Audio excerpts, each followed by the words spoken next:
fruit might be, well, sound like something very sort of simple we take today. And again, the availability of the choice that we have in our supermarkets is something that I think a lot of us really, really do take for granted these days, that you can just have the availability of fruit. But one of the last things, and almost the things that actually ushered in the ending of rationing in the UK post World War II, was the re-availability of bananas. This once mythical fruit that people hadn't seen for years, since prior to the start of the Second World War, was now back on the streets, and people went banana crazy for a brief time.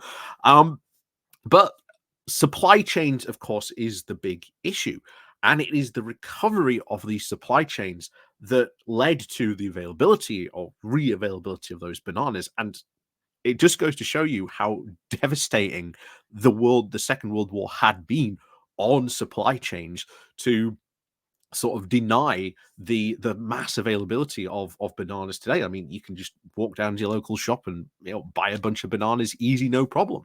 But with Brexit, and now it's post-Brexit hangover, I suppose we're getting into. How do we look at our fruit supply chains, bearing in mind that fruit, very, very perishable, has a very potential short shelf life? So the second you put up barriers, the more you stop it in transit, then the less shelf life those fruits have. And it's not just fruits, it's salad, it's a whole range of fresh produce that we would just easily import from Europe very, very easily.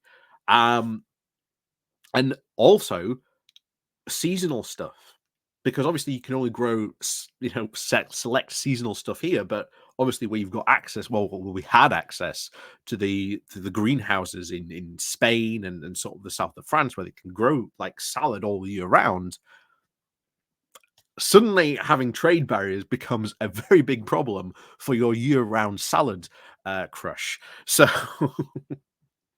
yeah, being able to sort of re-engage and re-get those salads again, quite a big problem. But today we're actually going to be talking about fruit and the fruit of the logistics of fruit, because there is a very interesting article come from Eurofruit. So we're going to go over this today and discuss the fruit logistics from this report that they released about rebuilding the supply chains post-Brexit, and how can the UK supply chains cover post-Brexit. So we're going to go into that today. So like I say, thank you very much to all those people who do help and support the channel that way. Like I say, please click on down below to help support the channel with the Patreon page, the Buy Me Coffee link, the YouTube membership button. Again, new video today for all you Pony Club members, where we are covering the exciting adventures of Johnny Turnip, Puerto Rico Paul, and Big Tom. Yeah, it's a weird one today, I'm not gonna lie. But as always, if you want to check that out, you can get access to that by being a member of the Patreon, and of course joining the Pony Club, with the links down below. So as always, thank you very much to all those people who do help support the channel, and of course you can click the like and share button as well. So on with this. So, as we said, this comes from Eurofruit with the title of Fruit Logistica, the Brexit Hangover. How can the UK supply chains recover? So, Andrew McGon of Global 78 offered a preview of the new investigation into a long-term impact of Brexit on the fresh produce supply chains. So, the post-Brexit environment was the focus of the Logistics Hub session on the opening day of Fruit Logistica in Berlin. Berlin Morgan, the director of logistics and consultancy Global 78, gave visitors a very sneak preview of a new investigation into the long-term impact of Brexit on fresh produce supply chains. The research, which is due to be published later in 2024, is set up to help the strategic decision makers of all partners of perishable value chains, as well as the financial institutions and policymakers. So when this finally comes out, we will probably end up going over this, but I can already see potentially this not being good. I mean, the logistics sector in itself has been heavily, heavily affected by Brexit. We've even seen some logistics firms just going, well, why export to the UK anymore?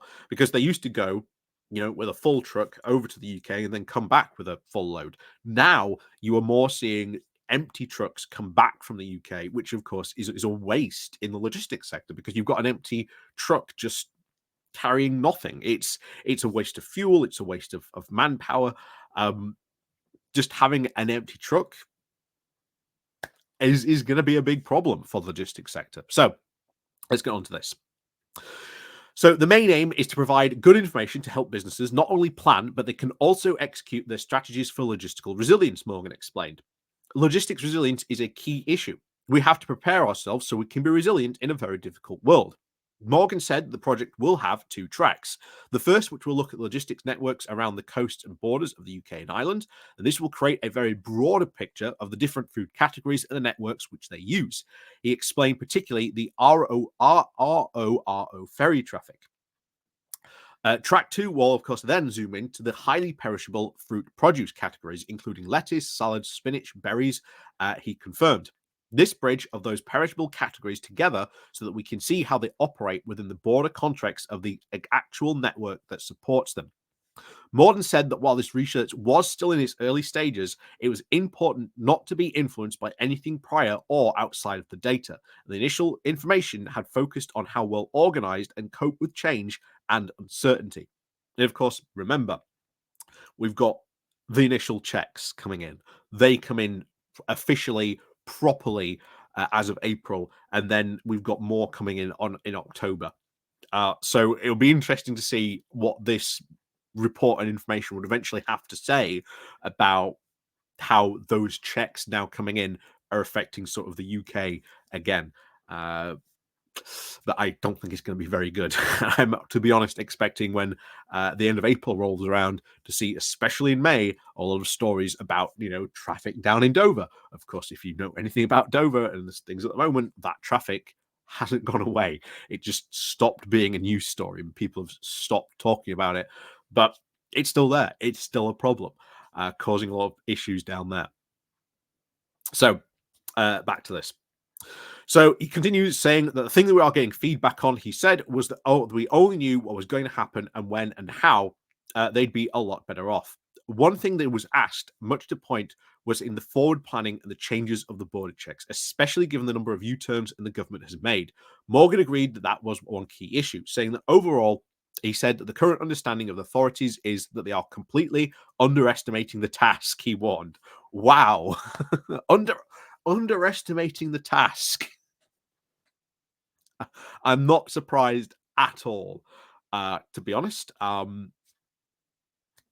Does not surprise me in the least that that is the case. We've seen that multiple times happen before.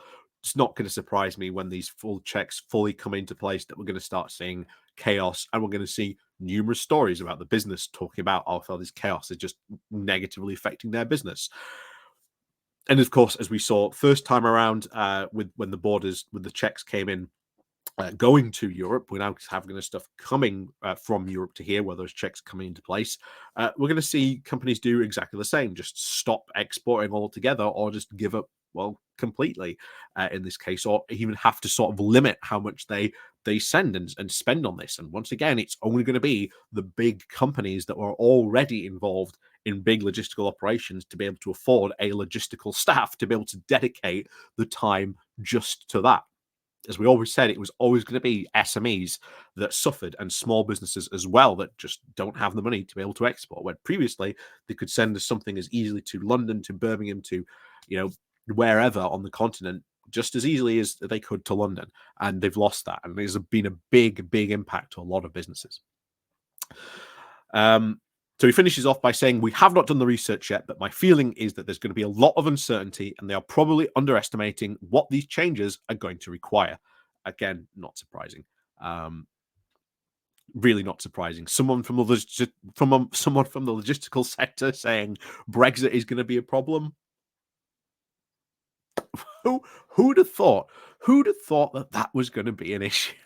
But logistics experts have always been saying since the very beginning, this is going to be a problem. How are you going to do this? Of course, there was the LBC interview. I think it was with the guy with the van. I can't remember his name now. Someone will probably tell me, who spoke to James O'Brien. I think he called it like Nigel Farage, And I think he even spoke with Jacob Rees-Mogg once about his business that he had. It'd be very interesting to hear what he's up to now nowadays and how he's sort of coping with all this stuff. But of course, as always, thank you very much and thanks for watching. And of course, as always, links down below to help support the channel. And of course, do remember to click on like, share, and of course, if you're new to the channel, subscribe to the channel for more wild and wacky Brexit related news. And of course, don't forget to check out this week's Pony Club for the adventures of Johnny Turnip and of course, Puerto Rico Paul. But as always, thank you very much for joining us. And of course, we'll see you all next time.